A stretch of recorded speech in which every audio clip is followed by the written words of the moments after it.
And Mom being she born. had blonde hair, and she had this huge big curl on the top of her head when she was born. And they come marching down the hall with this baby with this big blonde curl on top of her head. Yeah, that's the thing I remember the most. Yeah. And I was in there for a long time because I didn't know what I was supposed to do. Finally, someone I went to high school with was the nurse, and she told me how to get this job done. Is that right? Yeah. Charlie, you want to play bingo? You mean the labor itself? Yeah. Oh, okay. Yeah. and how'd you get home?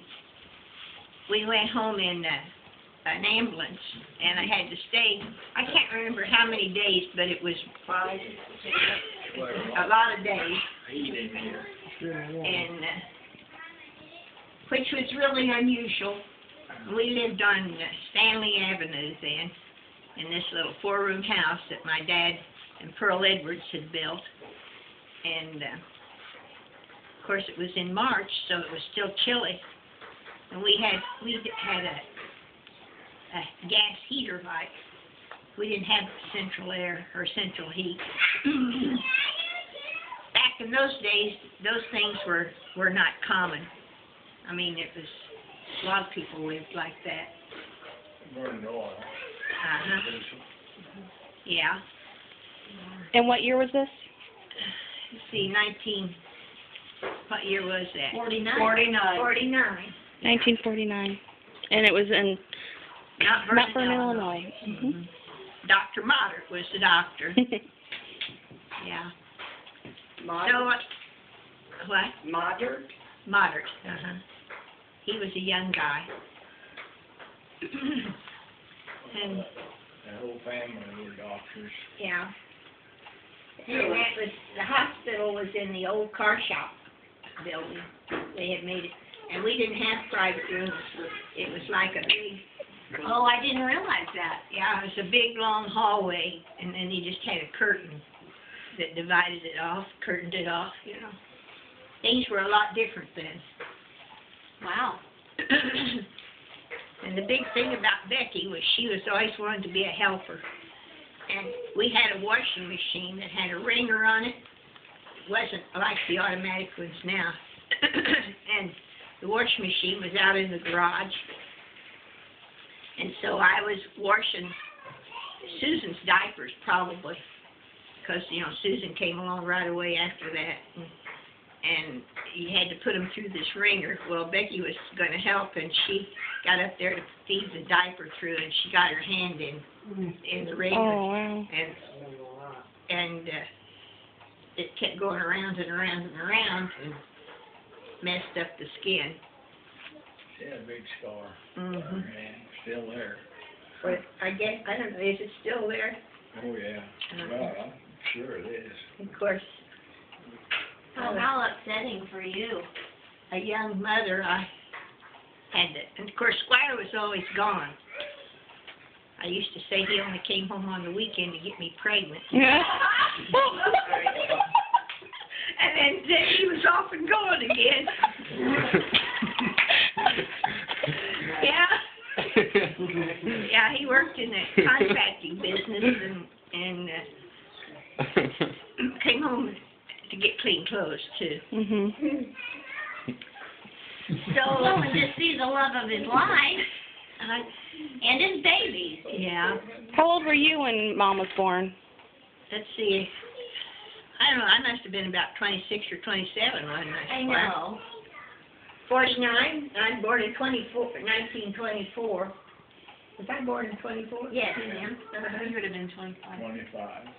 25 years Yeah, old. 'cause when we first were married, we lived in Champaign, and Squire was finishing up his education.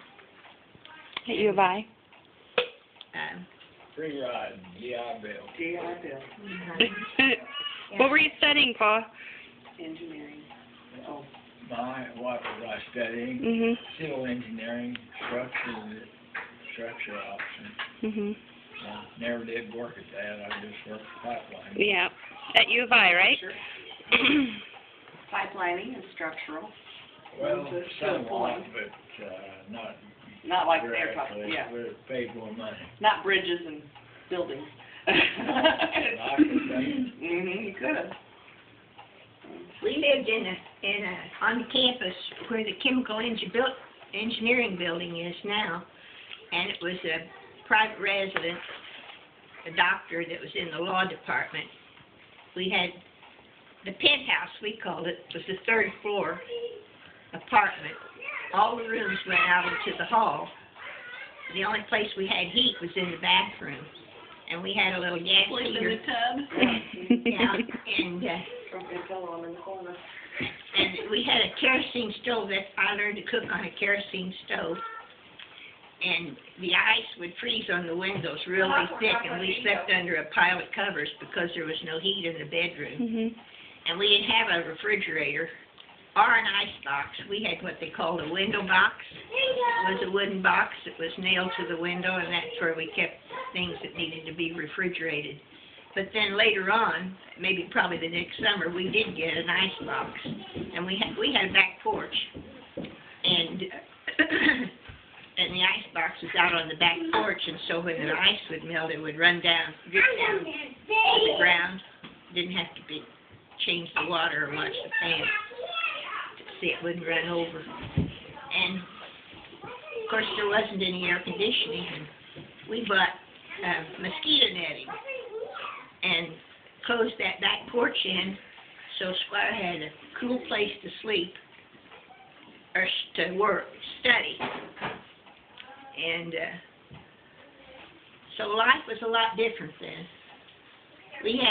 Squire had to fire the furnace in the winter and cut the grass in the summer, and I had to babysit with these people's 4 kids if they wanted to go out, which they didn't do very often. And but then we had to pay a little bit for rent. And Squire thought he had to have a garage, so we rented a garage from the people next door, because we did have a car. So life was a lot different 5 years ago than it is today. Do you remember your first, Dad had invited his brother to eat supper with you? Oh, yeah. I didn't know how to cook. Imagine that. I can't imagine that. I mean, Stella's such a good cook, her mom. Well, But I never did it. My mom did it all. her. She washed out my hose and had everything ready to go. But Wilton was going up to Chicago to get to see about going to some kind of school. I forget. I think he was going to learn to be an eye doctor, wasn't he, Squire? Which didn't develop because he ended up being a geologist. But Squire invited him to come. That I would fix supper for him. So, my Lord, I'd never fixed a meal in my life. So I fried pork chops, and that's what we had. And we had canned peaches, and I don't remember what else. But I didn't know how to cook, and I just. They ration stuff, and Yeah. she stood in line for meat at where the butcher out of the cattle. In the chemistry building. Oh, I didn't know that. Mhm. You were only allowed to have. I worked as a laborer, running jackhammer, to run break across so they could build their tenant houses for students coming in to need to go to school and didn't have any place to live. And they had a family, so they had to have those. And Mom worked on campus as well. Yeah, later on I worked for a high school testing bureau. It was a seasonal job, and I would work at the high school testing bureau until that was over with, and then I would go down to the ag building and work when they were checking the things that the farmers kept. Yeah, about the cattle and stuff. That's where I learned to run a calculator. They taught me how to run. They taught me how to use a calculator. Wow. Yeah. And when did you move down to Mount Vernon? Well, after Squire graduated, he took a job with Standard Oil of California. So we packed up our 40 Chevrolet with everything we had. The back of it was full to the roof, and headed for California. And we got out there. Of course, we were all dressed up in the best clothes that we had because he was going to apply for his job. And we got into this building where we had to go for the housing, and all these other people were laboring people, and they were in their work clothes. And right as soon as we walked in the door, we got our name called to come up. And, of course, we had drove around a little bit to see where we were, what was available. And so we were assigned, and Squire told him, well, I'm not paying until I see where we're assigned. And so they had already told him at the office that it wasn't too bad if you weren't down by the bay. Well, what do you know? We were assigned like pretty close to the bay, and they were all hanging out on the porches. And Squire said, we're leaving. Says I'd be afraid to leave you there while I went to work. And so we went back and told them that we weren't going to stay, and we headed for Illinois. It was late in the evening, and he drove all night that first night. I had worked on tanks for the Army. So Oh, and you got caught in a sandstorm on the way out they there. told me that they'd have a place for me to stay, and they didn't. So I didn't fool with it. So I headed back to Illinois. Got a place to stay there. Yeah. So he drove all night, 9 lanes, and we were in it. We got down in someplace in Arizona, and we stopped to get gas. Yeah. And, of course, I imagine Squire had all his money in his pocket. And when we left there, this car followed us. And I had gone to sleep, and Squire had to outrun them. And because he thought they were after him, because they'd seen. So that's a lesson for you. Don't carry all your money and your billfold on your hip. Yeah. Yeah. One pocket, the other way. Yeah, so anyway, we got back. So then we stayed all night someplace in Texas, wasn't it, Squire?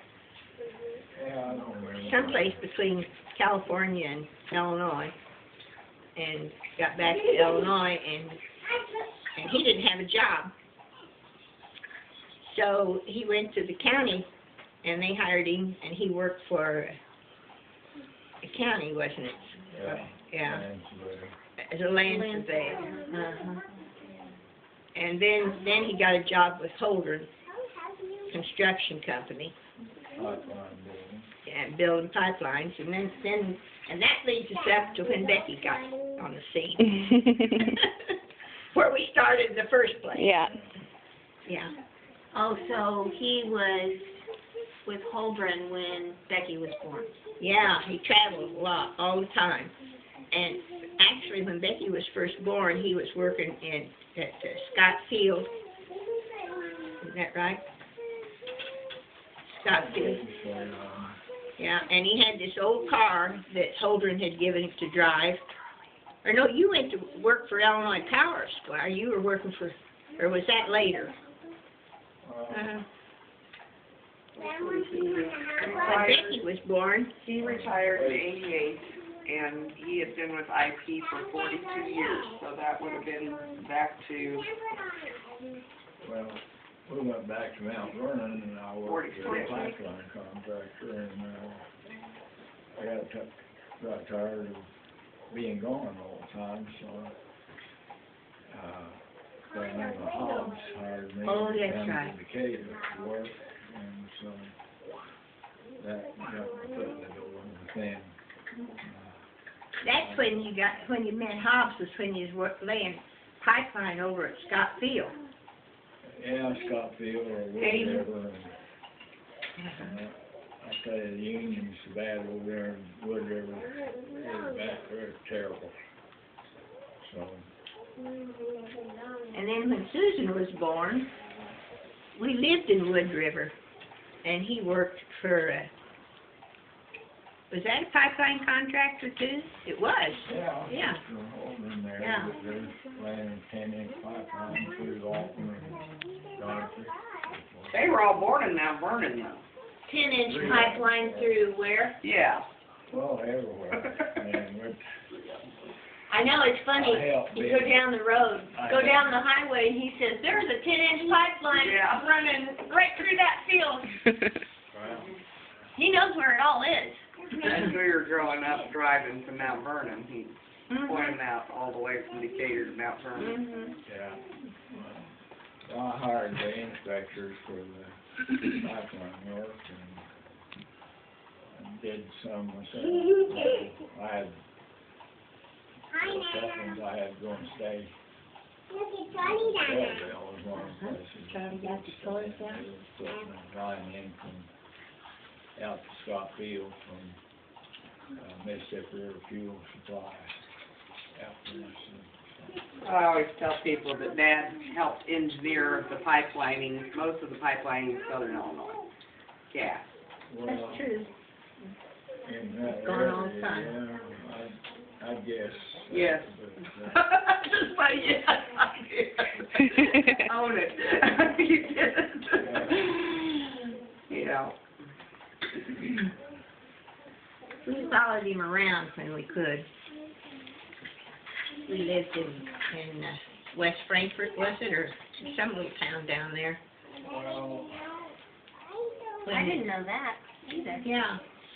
And I made my first pie crust with a pop bottle. Right. Rolled it out. Oh, out neat. with like an RC bottle. Yeah. Have a rolling. I didn't have a rolling pin. Things changed, don't they? Well, you want to play bingo? You can play bingo. Thanks for telling the story. No kidding. I probably don't have it all. I didn't tell it all right, maybe. I wouldn't know I was going to be reciting today. Lord.